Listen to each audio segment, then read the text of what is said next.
Right. Let's talk about question 44. Now this question is, well, it's fairly obvious that the numerator is not the composite function. It has to be the denominator. But how do we break it up? Well, one way is to pick the outside function f as 1 plus something. In that case, g of x would be x to the power 4. But I'm not going to do that. There's a reason why I'm going to pick the outside function f is equal to 1 plus something squared. That way, the inside function g of x is going to be x squared. What's the reason I did this? Well, it's simple. It's because I know that gx is going to give me u, my substitution variable. And I know that when I try to get rid of the remaining part, I'm going to take the derivative of u. That's why I need the derivative. I need du dx to have the power x to the power 1. And that's why I want my gx to have x to the power 2. So hope you guys understand that.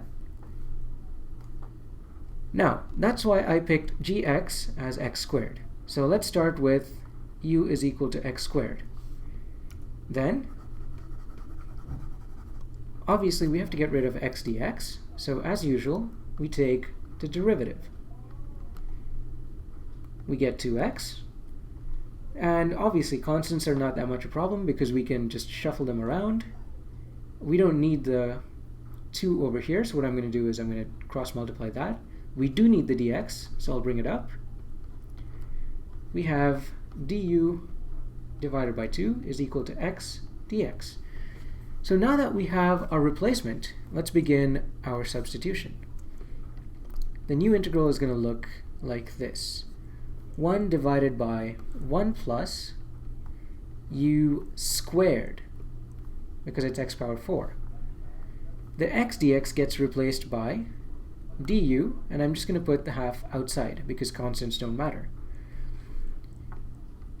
Okay? But this here is just simple inverse tangent of u. Don't forget your constant of integration c. And now we can just replace u with x squared. So we get half inverse tangent of x squared plus c, which is the final answer. Now the key part to this problem was to understand why I chose g of x as x squared. And hopefully you guys got that. It was because I wanted my u to be such a function so that when I took the derivative, it would give me x power 1. That way, I could use that as a replacement. So, hopefully you guys understood that, and hopefully you guys didn't have much of a problem with this.